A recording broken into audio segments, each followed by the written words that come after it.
महंगे चार्जर की बजाय मोबाइल चार्जर इस्तेमाल करके आप अपनी बैटरी को सालों तक चला सकते हैं। आप अपनी बैटरी की लाइफ दुगनी कर सकते हैं।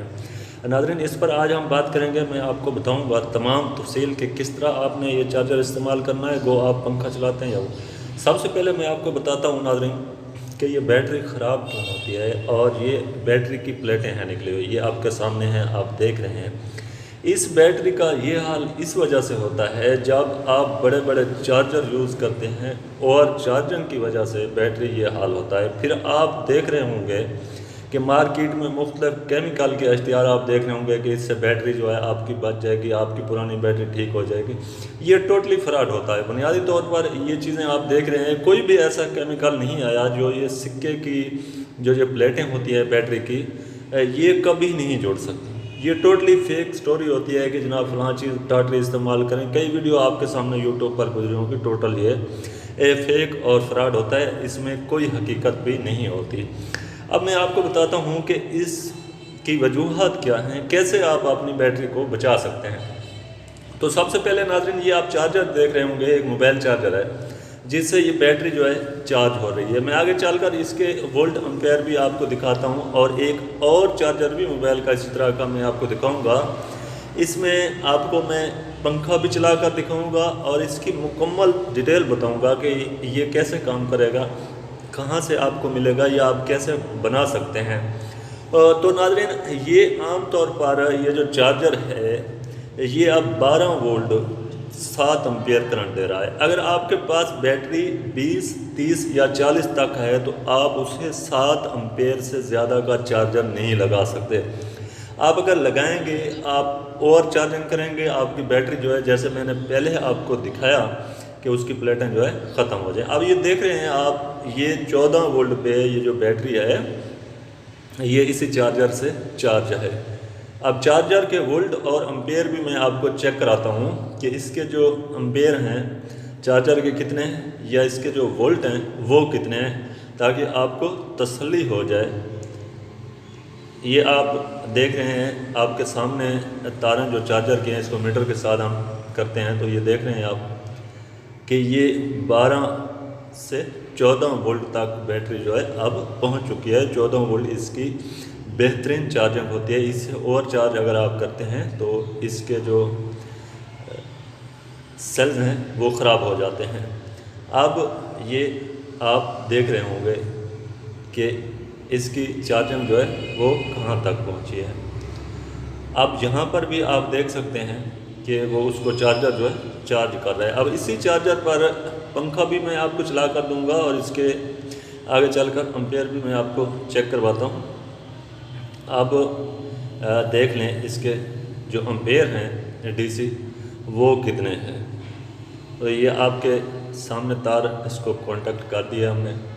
अब ये देख लें, यानी ये 7 एम्पेयर जो है, यही चार्जर 12 वोल्ट 7 एम्पेयर ये आपको नज़र आ रहा होगा मीटर पर, ये जो है दे रहा है इस वक्त।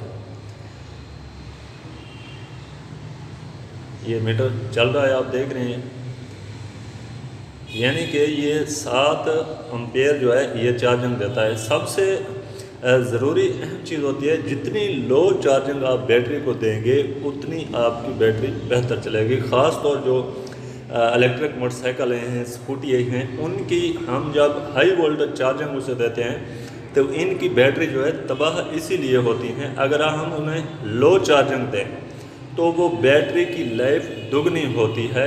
ये अपने जहन में रख लें, जितनी और चार्जिंग आप जल्दी में करते हैं उतनी बैटरी कम चलती है और उसकी लाइफ जो है वो भी कम होती है। अब मैं आपको दिखाता हूँ इसी चार्जर पर ये जो DC-AC सीलिंग फ़ैन है, ये चलाकर देखते हैं कि ये किस स्पीड में ये चलता है या नहीं चलता। ये आपके सामने ये जो बैटरी आपको दिखेगी है, ये बुनियादी तौर पर ई-बैग की बैटरी है। ये इसी वजह से ख़राब होती हैं, इनकी ओवर चार्जिंग की वजह से।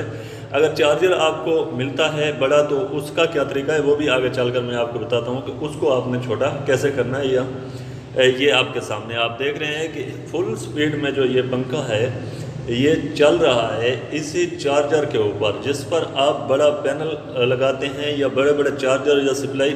अब कंप्यूटर सप्लाई यहाँ पर आप इस पंखे के लिए लगाते हैं तो वो आपका ओवर करंट जो है ले रही होती है और आपका बिजली बिल जो है वो वैसे का वैसे रहता है। अगर आप वहाँ पर ये चार्जर यूज़ करते हैं तो ये चार्जर देख रहे हैं, ये आपके इसका बिल्कुल मामूली करंट है 12 वोल्ट में 6 से 7 एम्पियर के दरमियान।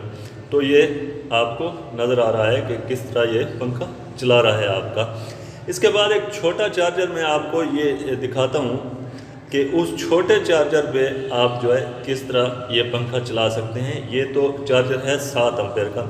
इसके अलावा आपको 2 एम्पियर 12 वोल्ट में भी यही चार्जर बन भी सकता है, या आप लेना चाहते हैं मार्केट से बना बनाया तो तब भी आप ले सकते हैं इसी मोबाइल चार्जर का। ये आपके सामने है दूसरा चार्जर।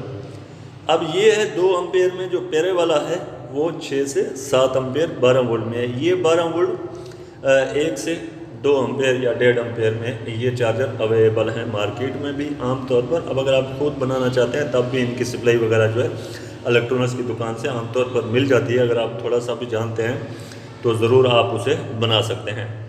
तो यहाँ पिन काटने की बजाय मैं इसको यहाँ से तार जो है लगा देता हूँ ताकि ये पिन हमारे जो है ज़ाया ना हो। तो इसी तरह आप ये चार्जर भी ले सकते हैं। इस पर बैटरी भी आप चार्ज कर सकते हैं। आप अगर ये पंखा चलाना चाहते हैं तो इस पर एक पंखा चल सकता है। जो दूसरा सफ़ेद चार्जर आपको दिखाए उस पर आप इस तरह के AC DC सीलिंग फ़ैन जो है 2 भी चला सकते हैं, अगर आप उनके कनेक्शन आपस में जोड़ देते हैं तो। इनका सबसे ज़्यादा ये है कि बिजली का खर्च भी कम है और आपकी जो बैटरी है या पंखा है या पंखे के कार्ड हैं वो कभी नहीं जलते, क्योंकि ये ओवर वोल्टेज नहीं करते हैं। आम जो सप्लाई हम कंप्यूटर की लेते हैं या चार्जर लेते हैं वो 17 वोल्ट तक चले जाते हैं। जब बिजली कम या ज़्यादा हो तो उसके वोल्टेज उसी तरह बढ़ जाते हैं, तो उससे नुकसान होता है हमारे इस पंखे का या बैटरी का। तो ये जो चार्जर है ये आम मार्केट में 300 रुपये में मिल जाता है या 350 में आप इसे आसानी से